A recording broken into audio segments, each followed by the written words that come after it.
I'm going to get on my soapbox for a minute. When you have a parent, even if they're just our age, right? I could get hit by a bus tomorrow, go into a coma, and what would I want if I were in a coma and plugged in? What would I want? Dead. Thank you. Yeah. Okay? But you know that because we've had the conversation. It's like every day. Right.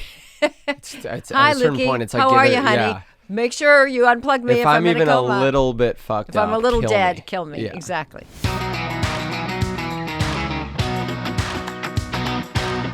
But I do hope if we do have a conversation that it's sort of, we have an opportunity to talk about end-of-life issues. And I also think posting something of that would be great.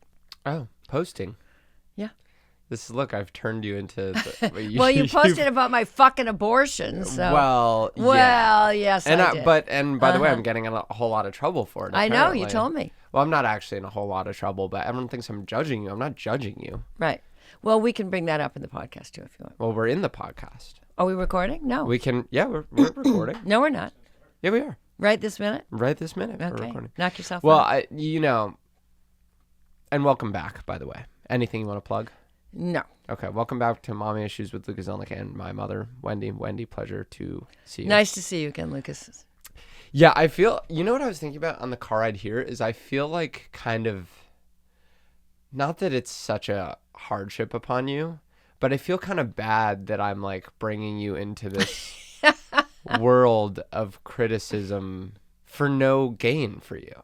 Because when I put out clips of this and that and whatever, it also comes with all the positive things, like I get to do my job for rooms full of people that want to see me, and you get I get paid to do your job. do my job. So I think what you're trying to tell me is I'd like to pay you, Mom, for sitting here and possibly give you a raise. You need a raise. I do. Yeah, so she doesn't get paid. No, and the only reason we don't get why paid. I don't pay her is because I can't wait to hear. I You know know what you you're know what going I'm to gonna say. say. I do know what you're going to say. But I did feel, well, no amount of money that I could pay you would really, not to say that's a reason not to pay you, but it would really fix the issue at hand, which is there's no discernible gain to you for being vulnerable. Okay, we live in a society where your worth is measured if you go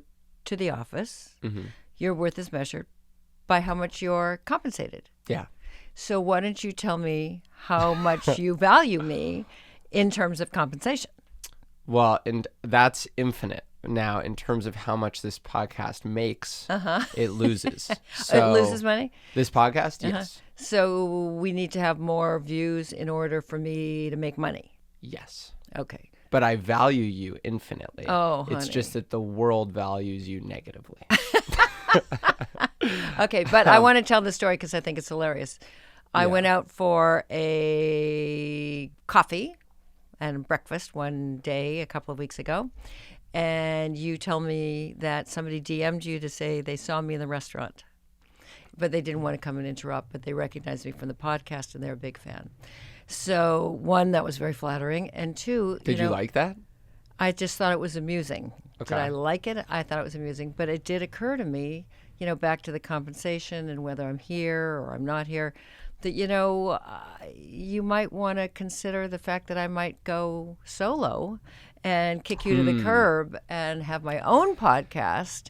And, you might want to give me a raise Prior to that, so that you feel valued, so you Correct. don't feel like So I don't kick you to could the do curb. this on my own. Exactly. Yeah. Yeah. And make twice the loss. Exactly. That this podcast Twice is zero. making. Yeah.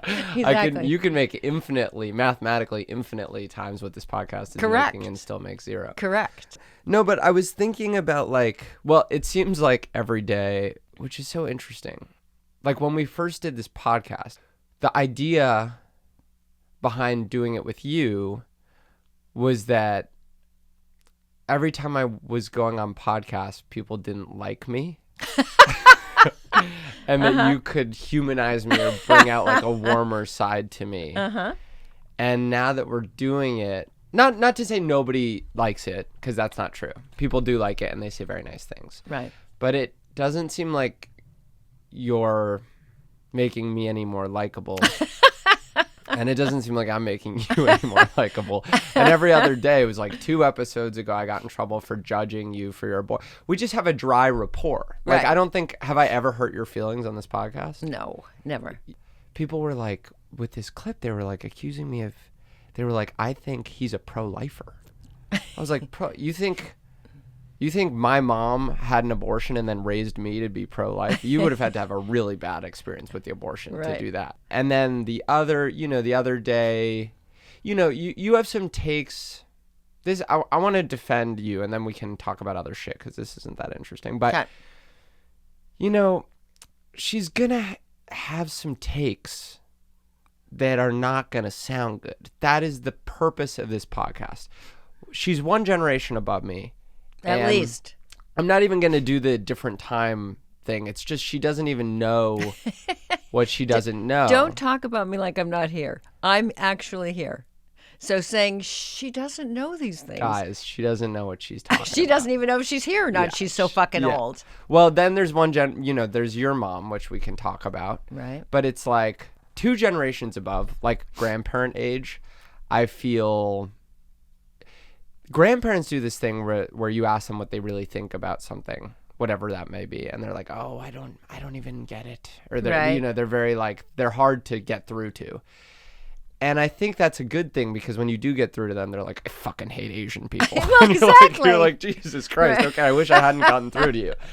And now, one generation above, I don't think you have that in your heart, but you didn't learn how to communicate things out of your mouth like the way that our generation wants to hear them communicated. I'm going to frame this slightly differently. My dad used to say things that if you said them today would be considered horribly racist. May he rest in peace. May he rest in peace, exactly. May his memory... I know you meant well, Dad. Not. Anyway, he would say things and use terminology that was shocking to. Can you give me an example without saying the thing? Yes. Did he use the Yiddish S word for black people? Yes. Is that what you were thinking of? No, I was thinking about the word he used for gay people. Did it start with an F? Maybe. I actually can't remember, but it I was think bad. it may have been the S word for black people. There's there's an N word in Yiddish for black people that I'm not going to say. Except that maybe that's true. I don't know if that's the equivalent, but yes. I think it's pretty bad. I don't know. Well, I'm just anyway, I'm going to go out on a limb and is not say. that he grew up using that word and didn't know any better. Okay. But did he like black people? Yeah, he wasn't anti-black people. Was he pro-black people? You know, Or did they sort of exist in a liminal space in his mind? given where we grew up, not a lot of black people there, so I never In really Canada. dove in our In community. Edmonton, Canada. In Edmonton, in the Alberta. Jewish community in Edmonton, Exactly. Canada. So, anyway, he would say things that I found shocking. Now, but I would look at him and say he just didn't know any better, and it was generational. Now, you're looking at me in that same way, like, holy shit, she's so old, and she wasn't schooled, and she doesn't know. You can't say, what was it that I said that everybody was up in arms about? Well, I don't want to defend I that know what one. it was. I agree with you about Yeah. that one. Right. Well, okay, so then we can just say it because we're not defending it. But what I said that I was sexually assaulted because I was groped, which is a form of sexual assault. Right. And then you were like, well, you're not raped. And then Right. everyone was kind of like, Right. But I know you well enough to know you weren't saying that nothing bad happened to me. Right. It's just that your generation of people hears the term sexual assault, thinks rape, and then you got scared for a moment and went, you didn't get raped. And so you weren't telling me nothing bad happened to me. You were just making sure that you weren't hearing new information. Correct. Because that phrase to you, whereas our generation uses rape to mean rape and sexual assault to mean any kind of sexual assault. I also think that in the context of the conversation we had you been a child and that it happened, it would have been black and white to me. But since I know that you're a 6 foot tall man and could defend yourself, you don't I'm wanna making do it that. worse. Okay. So let's keep going. No, I totally agree that was a sexual assault, full stop. Yeah. But I yeah. wasn't scared in the same way I would have been had you told me you were sexually assaulted. No. Okay, so what I mean to say is generationally, it's going to happen when you get to be my age. Your kids are going to make fun of you for the shit you say because things will have evolved so that you're going to not be current on the language and it happens. And the point, I guess the point of this podcast, if it's successful or unsuccessful, you can decide if you like it. But the point isn't to pretend. Like, I don't want her to sound like me. That's not the point. Right. And honestly, like, this is the thing. Even what you just said, where you're not as scared that I got sexually assaulted because I'm a 6 foot tall man. You could defend yourself in a way a woman cannot. Yeah. Well, yeah. You don't want to. Yeah. Right. The thing you don't want to do in my generation is say any of that. but we may be thinking some of that. We just don't. We hear sexual assault and we go, this is a time for empathy, not relativism. We don't go, that's actually not that bad because if this happened to a woman, it would be worse. That's just not how we're oriented to think about it. But I'm also not hurt on account of you said that. That makes sense as a thing for you to think. And then for me to go, that's not really how we think about it. And that's the point of the podcast. Right. It's not the point of the podcast for you to sound like me and me to sound like me. Then go listen to a podcast with two young people. It would be better if you sounded like me. Well, if I sounded like you, I'd have to give up my entire career.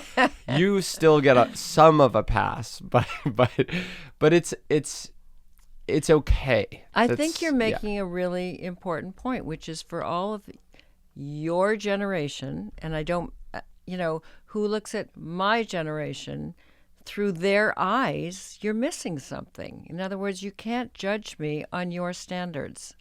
You can educate me.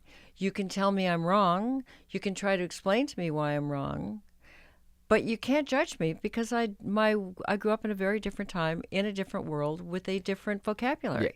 Yeah. And they can judge you, and they will. Yes, they have, apparently. They're judging me away. They can, they will, and they have. Yeah. But it's so funny because, like, every argument that starts as reasonable, by the time it's now gotten to our generation, like different time argument, it's a valid argument. But it's now become satirized to the point of you can't even, it's like I have a black friend. Do you know I have a black friend? Like, no. I can't be racist. I have a black friend. Oh, you mean some of my best friends are black or some of my best friends are Jewish? Yeah. Okay. Yeah. So we all know that that's kind of a stupid argument, right? Right. Like, we all laugh at that. Yeah. But the different time thing is also probably one that now my generation would laugh at. Really? I mean, how could I know something I don't know? I agree. I don't And disagree. by the way, I feel the same way about you. I mean, if I look at your generation and I think about what they don't know about history and what they don't know about context. But what don't we know about history? We learned, we're just learning a different history than you guys. No. Yeah. I mean, there are facts. There are historical facts. Yes. You can't debate Christopher facts. Columbus liberated those Native American people.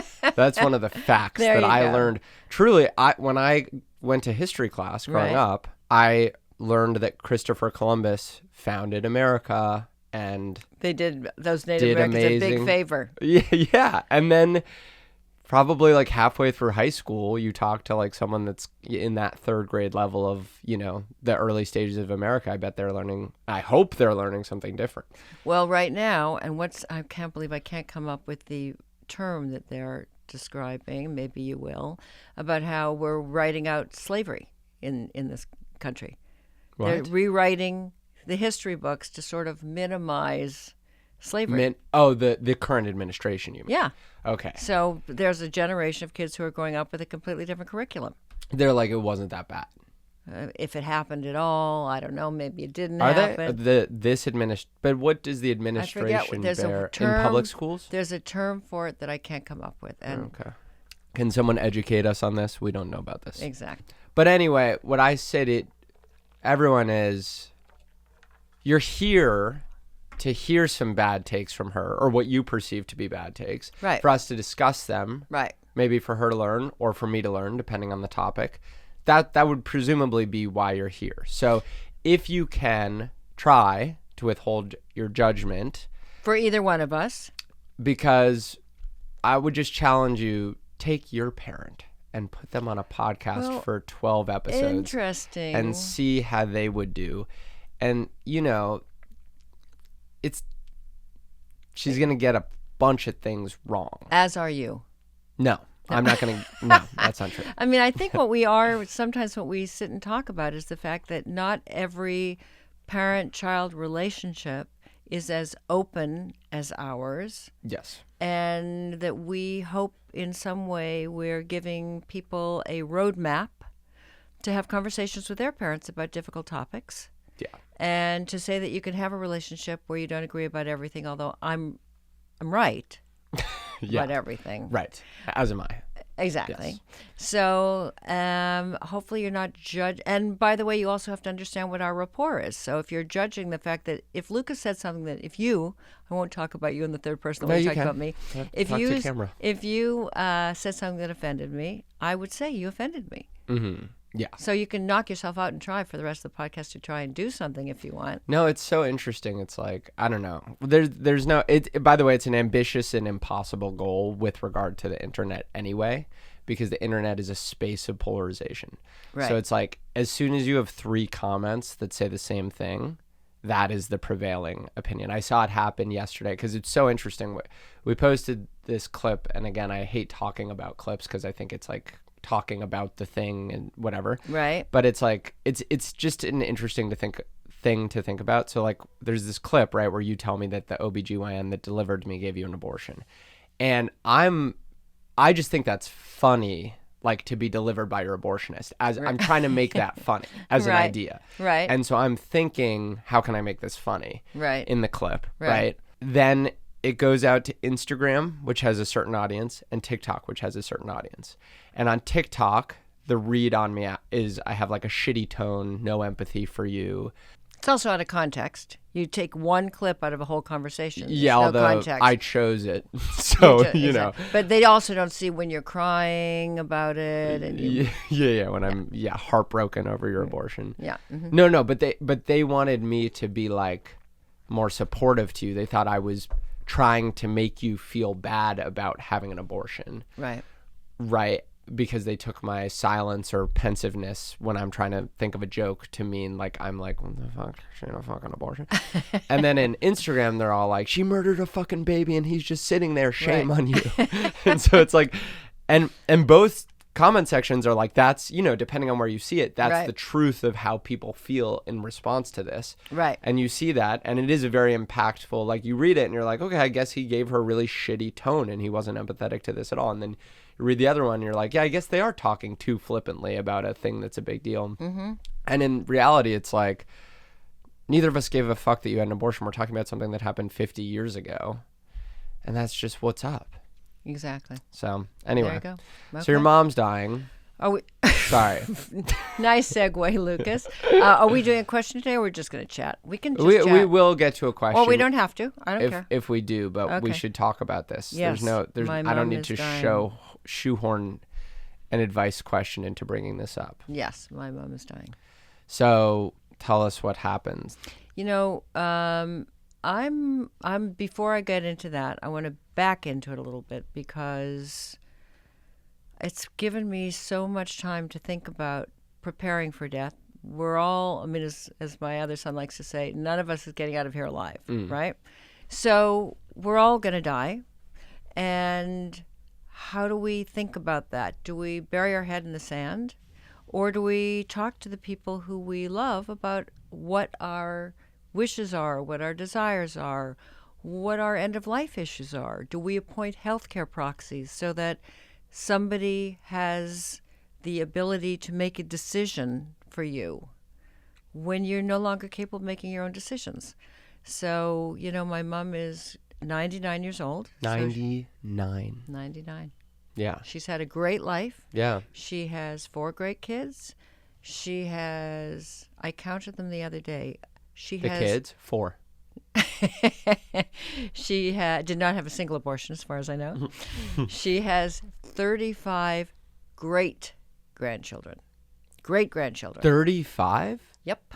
It would take too much time for me to count her because children. of all the Israeli ones. She's got a lot of great grandchildren. Have we even ever talked about the bifurcation of your siblings? No, and now's not the day. Why? But thanks for bringing it up. Why? Because I'd rather talk about what I want to talk Okay, about. okay, Since okay. I don't get paid, Yeah. I at least should have some agency Okay, over the okay. topic of conversation. Sorry. Thank you. So now I lost my track of my train of thought.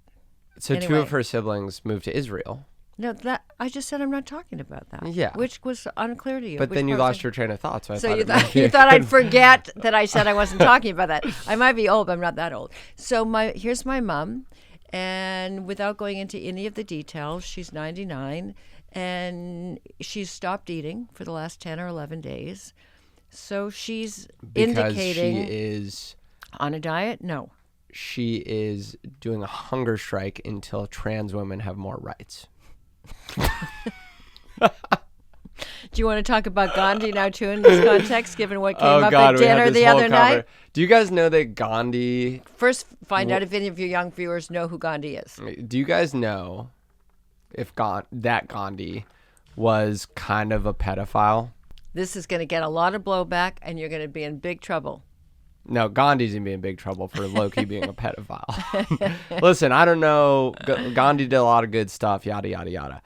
Gandhi did this thing later in life where he was doing like celibacy experiments to prove that he had Celibacy testing. Yes, to prove that he Right. had no lust over. To call them women would be incorrect. Young girls. Yep. Where does it say that? Celibacy in later years. He allowed young female followers, and I mean young, like his teenage granddaughter or niece. Maybe it was niece. I thought, yeah. And they had to sleep in bed with him, and then his experiment was to not fuck them. I mean, By the way, I'd never heard of this before, but you and Cooper educated me about this. so Exactly. listen, I mean, I'm not saying the guy did no good, but These he's experiments not are exactly highly controversial and viewed with varying degrees of severity. Yeah, okay. highly controversial. Yeah.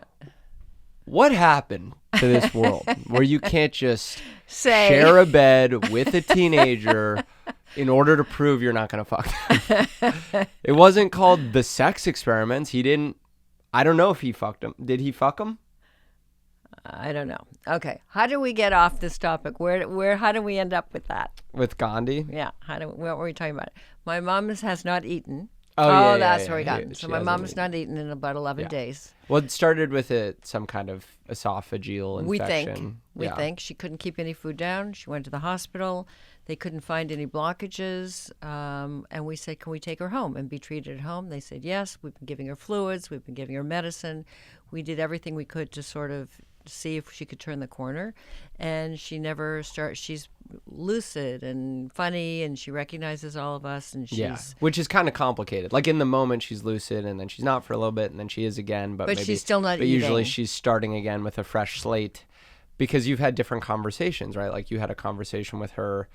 The one that stands out to me is you were like, "Are you ready for this to be it?" Right. And you said in the end. And Right. She said, "And say goodbye." And you said, Right. "Yeah." And Yeah. she was like, "Okay, could I have a soda water?" Yeah, exactly.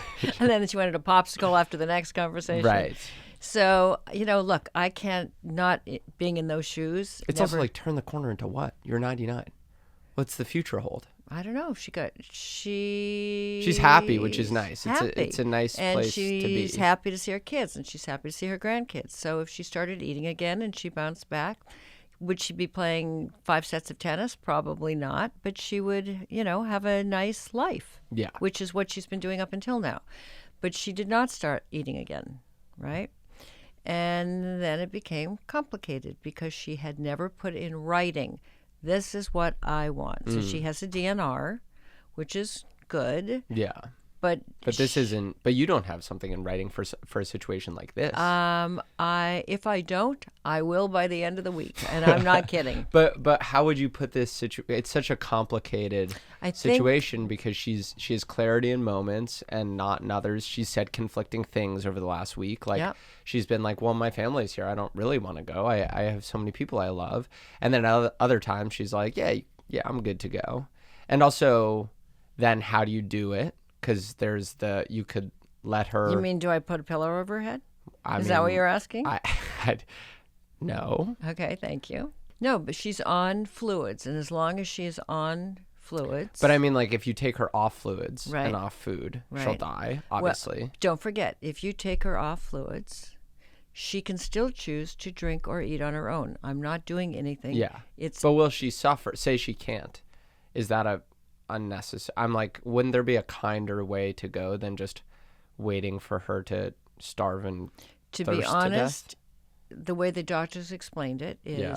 in some ways, it's much kinder to do it this way, because if you keep her on fluids without any solid food, right? she'll starve to and feel hunger. Correct. Well, she doesn't feel hunger, because if she felt hunger, she'd be eating, right? But what the doctors explained, and this is probably not a scientific explanation, the way I'm going to reframe it is, without solids, right, her body is going to start to consume muscle and fat to keep itself alive. So she's basically going to be cannibalizing herself in order to stay alive. So all the doctor said, the kind thing to do is to take her off of the fluids. If she wants to eat or drink, she can, and to let her body decide when it wants to shut down.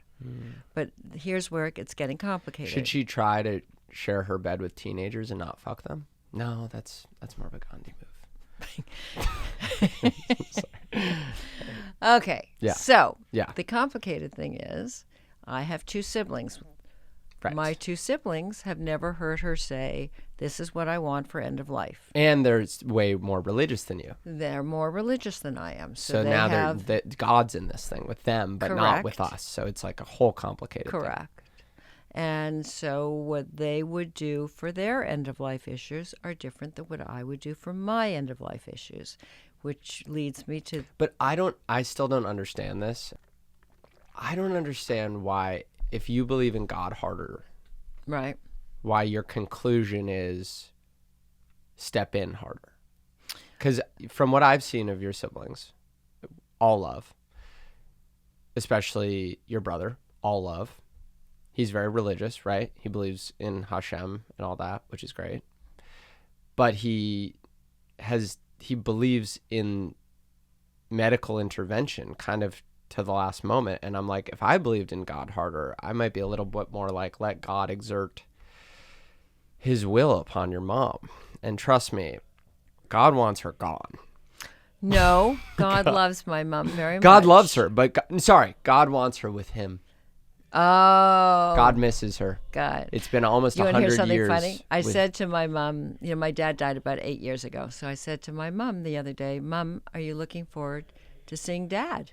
And she said, yes, as a matter of fact, I am looking forward to seeing Dad. And then she says, but knowing your father, he may already have found somebody else up there. It's not as though he can wait around for me for 8 years. He likes women. No, he's Which I he's thought was probably hilarious. moved on up there. Exactly. But hopefully when she arrives, yeah, Thruple. right.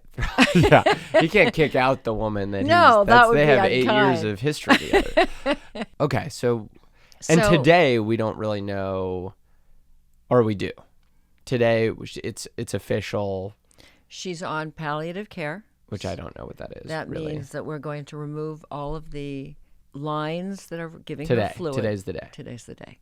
And if she wants to eat or drink and bounce back, she can. But I'm not going to keep her alive artificially. Yeah. And I believe 100%, there isn't a scintilla of doubt in my mind, that this is in keeping with her wishes. And I'm also her medical proxy. But when you have... Lisa and I are her medical proxies, yeah. So we could have exerted ourselves as medical proxies days ago, but you don't want to do that because you want to be at peace with your siblings, which is why I'm going to get on my soapbox for a minute. When you have a parent, even if they're just our age, right? I could get hit by a bus tomorrow, go into a coma, and what would I want if I were in a coma and plugged in? What would I want? Dead. Thank you. Yeah. Okay? But you know that because we've had the conversation. It's like every day. Right. It's at Hi, a certain Lukey. point, it's like, how are you, honey? Yeah. Make sure you unplug me if I'm in even a a coma. little bit fucked if up, I'm a little kill dead, me. kill me. Yeah. Exactly. But because we're really mindful of the fact that we know people have been plugged into machines for years because somebody wants to keep them alive, but maybe they never consulted with the person who's plugged in. What do you want? And since death is an inevitability, I think we need to be having those conversations with our loved ones. Yeah, I mean, it's definitely kind of complicated. I remember when I went to see Zadie, who's my grandpa, who's been dead 8 years and probably having a ridiculous threesome up in heaven right now. Yeah. Or whichever place he is. Fair, yeah. After the whole calling gay people slurs and black people slurs, maybe Maybe God's got liberal. canceled. Yeah, maybe God's God liberal. canceled him. Yeah. Okay. He showed up to heaven and God was like, seriously? The fuck down to hell. I'm serious. Because God's gay. Totally. Even though that wasn't a gay voice. That was a liberal voice. Yeah, I think we should cancel you for that. And then you're going to lose a lot of followers over that. Whatever. Okay, go ahead. Yeah. Yeah, he had just had a stroke. And it was sort of a different scenario because like this scenario, you told me, I think it was a week ago now. You were like, I think this is the end. You got to make your arrangements to come to Vancouver, which is where they live. And then I haven't because it was kind of a roller coaster. It was like one day she was doing great. And then it was like, okay, maybe she's not going to die. And she's lucid and she's hanging out. But when he had his stroke, everyone was like, this is it. So we went, and I remember when I showed up, someone said, like, Zadie, if you can hear us and understand us, put your hand in the air. And he put his hand in the air. Oh. So I was kind of like, and then we killed him. So no, we did not kill him. We did not kill him. No, but my mom made a decision. We medicated him to. Can anyone see me kicking Lucas under the table? We medicated him to make him comfortable. That is true. We did. In his final moments. No, I mean, he wasn't going to live. So the question was whether we wanted to literally let him, because he was hydrated and fed up until that day. Right. So it would have been like 3 weeks. I don't know, actually. Maybe it would have been. No, interestingly enough, my recollection is he had a catastrophic stroke. Yeah. Okay. They showed us the images of his brain. Half of his brain was gone. Yeah. So, so the doctor said, "What do you want us to do? We can keep him alive in this state, or you can let him go." And even in Canada, it didn't mean letting him go. Didn't mean they were removing everything. It just meant they weren't going to give him a feeding tube, I guess. Yeah. They were going to keep him on fluids. And in that case, it was easy because it was my mom's call. My mom was still alive. And my mom made the decision to, and we all were on the same page. Your mom's still alive today, too. Exactly. That's true. But the point was, we have to make the decisions about my mom as opposed to my mom making the decisions about my dad. And we had the same conflict with my brother and sister, which is we all agreed, and when I say we all, my sister and I were there, my other siblings were not, that Dad, knowing who he was, would not want to be kept alive, given the fact that he would have been a vegetable. Half of his brain was gone. Maybe we could have pushed him around in a wheelchair, but he would have been a complete vegetable. And if you knew my dad, that would have been the worst, horrible thing. So we made a decision based on both what we knew about him and who he was, and also it was my mom's call, which was good. But what I was going to say when I brought up the fact that he lifted his arm is like there was an instinct within me that I hadn't even confronted until that moment where I was like, well, if you can fucking hear us, let's get him, let's try and help him out. Right. Like, because if there's anything going on, it's one thing if it's just a sleeping person, you're dead. But I was like, he's in there. Right. He can hear us. So there was an instinct. And then there was a whole lot of conflict about how he should die and when and how quickly and whatever. This one's a little more complicated because everyone's just talking to her every day about the fact that she's dying. And she's like, yeah, I'm dying. So it's kind of strange. It's going to be complicated because I've made my wishes so clear. So when you come into my room and you say, Mom, are you ready to go? And I say, no, Luke, I feel just perfectly fine. And you say, no, Mom, I think it's time for you to go. That's going to be complicated. Well, that actually brings me to what I was going to say. I think do you think it's time for you to go right now? Because you don't seem 100%. Is this all about... I saw you sneeze walking in here. Is this again about the fact that you don't want to pay me? It's time for me to go just so you don't have to pay me? How convenient is that you're dying the day that you ask for a raise? Let's bank a bunch of episodes and then you can just pull a pillow The over mom my head. I know wouldn't want to see herself in this state. I think it's time for her to go. But I mean, all kidding to the side, these are conversations you have to have. And we have these with you guys all the time. Yeah, but it is complicated because you say right now that your mom is no longer capable of making her own decision. No, I'm not saying that. Well, you I did just not say that. Well, you kind of implied that by saying if you hear me saying that at that age, take me out. Because No, the what other, I'm saying is my mom is communicating that she is very uncomfortable. yeah, She, but it's just say you were in her state. yep. But what you were saying to us is, I have all my kids and grandkids here. I'm not ready to go. Should we listen to you, or should we be like, haha, I remember what you told us many years ago. It's complicated. Here's the part that's uncomplicated. The doctors are saying this is end of life. Yeah. So I don't think, and again, I can't put myself in somebody else's shoes. I don't believe that it were for me at 99, I'd be in denial about the fact that I don't have another 10 or 15 good years ahead of me.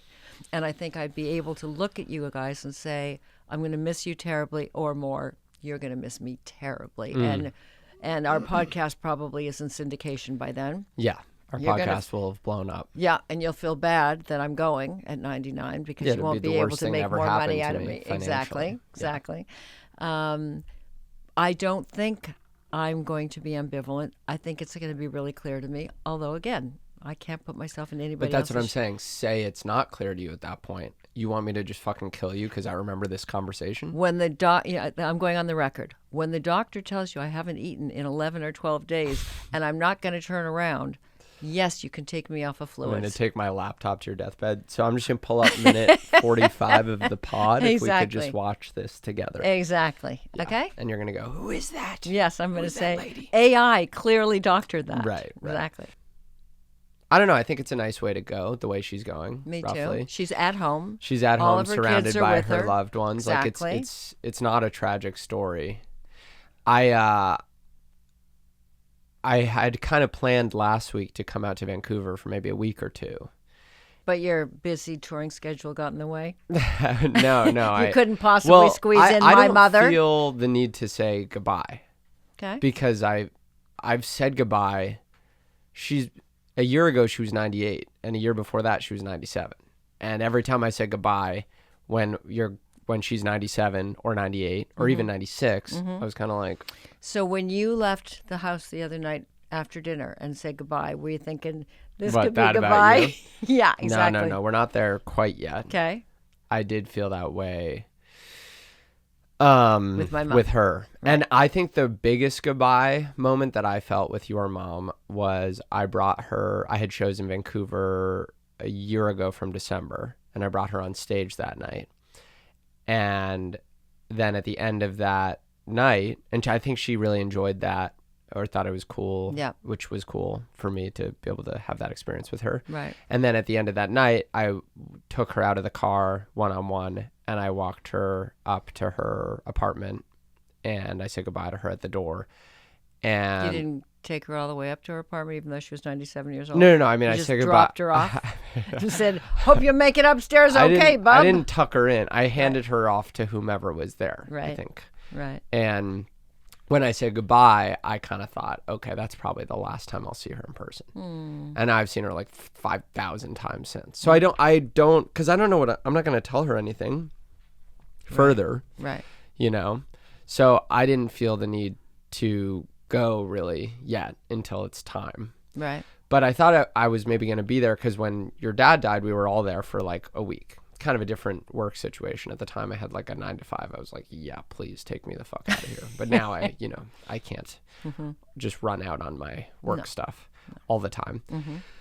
You might actually not like the story, but when I thought I was coming to Vancouver for 2 weeks, I had received a message from one of the comedy clubs because I'm coming to Vancouver in November for a show, and they had said, if you want to drop into our comedy club when you're in town, we'd love to have you. So you want to try and squeeze her in between the funeral and the Shiva? Is that what you're saying? So I responded to the message and said, I know it's not November yet, but actually I think I'm going to have a death in the family and I might be in Vancouver for a few weeks. Should I hit up anyone if I have a free night and I want to come by the comedy club? Because I thought this would allow me to be in Vancouver for longer as I could do some work at night. Are you... I hope the camera's close up on my eyes right now. Please continue. You're mortified that I thought about working? I'm mortified that you're already thinking about how do I get to work when my bubby's dying. Well, I thought it would enable me to stay longer if I had a path to do work there, because I have a tour coming up and I need to work out material. But it's only 15 minutes a night, so I thought maybe I you could come in by. and work it out with Mom on her deathbed. Well, yeah, I could do both. Mm-hmm. So anyway, I messaged this person that had hit me up, and I said, I might like to come to the comedy club. Let me know who I should, contact about that. Right. And they said, I said, I have a family funeral that I'm going to go to. And this person responded, what happened to your family member? Did they explode? I think is a joke. Right. And I was just like, what? Maybe it was not someone I know, not like a friend of mine. Like someone just said that to me back. Did you answer? No, I was like, I actually think it's so funny because it's such an inappropriate thing to say. Oh my God. I'm going to take, you know what? I'm just such a generous person. I think it's a typo. You think it's a typo?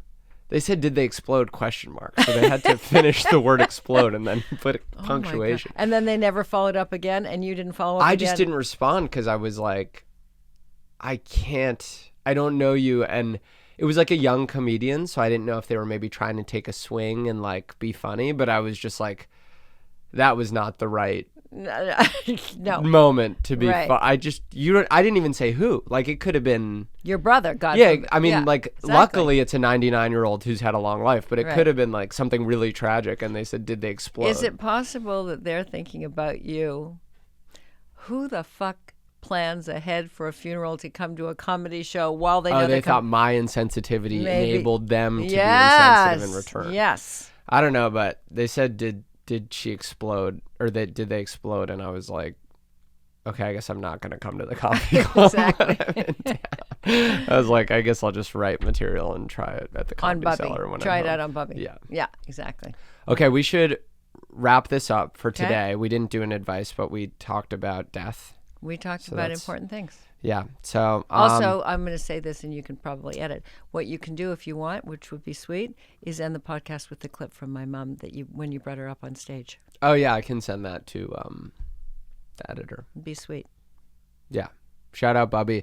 By the time this comes out, don't know. Yeah, she may be. Because you know why? It's in God's hands now. Shout out God. Do the right thing on this one, which is whatever you think it is. I didn't mean that. Sounded like I was like, get rid of her. No, I didn't take that at all. Okay, good. Do the right thing. Keep her alive if you will. If you need her here, and if you need her with you, take her with you.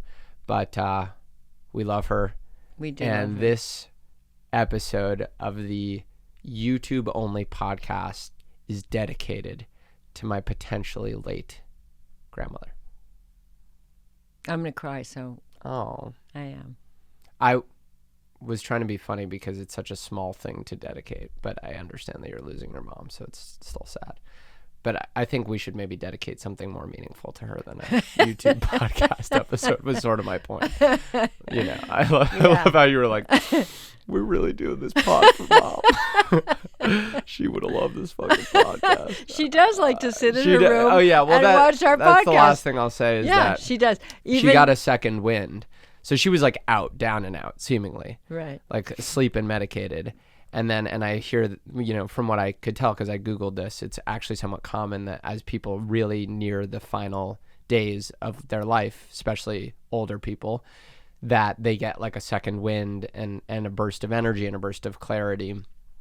And you said this to me, that she had gotten up out of bed, which was at that time pretty unheard of, and asked to put on my comedy. Yeah, she wanted to put on our podcast. Yes. Exactly. And she's been watching the podcast and my comedy. Yeah. The good news is, and with all of our Israeli family, exactly. where I shit on my mom was like, what clips can I play her where you don't shit on Israel? And I was like, oof, it's going to be, we don't have too many where I just don't bring up Israel at all. There you go. And the good news is, if she doesn't put in her hearing aid, she doesn't hear what you're saying. So she just gets to watch us. I think she's just watching us interact and just picking up a vibe. Exactly. You know what I mean? She could probably watch this episode and be like, man, I wonder what they're talking about. Okay, well, I love you. I'm sorry that I'm glad you're here. Pay me. We're We're gonna have to get this thing profitable before I can do that. Unless you want to take on the loss with me, I can cut you in on the loss, but I've been cutting you out on that front too. My grandmother, with my bubby, she's 97, and she's here tonight. Could I bring her up to stage? How do we get her up here? Can you carry her, please? If you're a real one, carry my fucking bubby right now.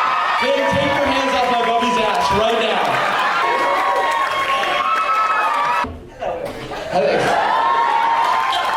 So, how was the It was wonderful. You were born in 1927, Bubby. It's almost show and tell at this point. If you have questions for my Bubby and me. Who did you vote for? Not Trump. No. You voted in the U.S. election? Oh. Well, that's actually really problematic, Bubby. Hey, Bobby, what's your favorite song of all time? First of all, you don't call her Bubby, sir. Sinatra and Perry Como. Who's Perry Como? Who's Perry Como? Yeah. He's a friend of mine. You live in Palm Springs half of the year. Yes. Yeah, which is like kind of Sinatra's birthplace now. And you met Frank. Yes. How was that? He's fun. I don't like the amount of innuendo that is being perceived in this show. You guys give it up for my Bubby, everybody. Watch her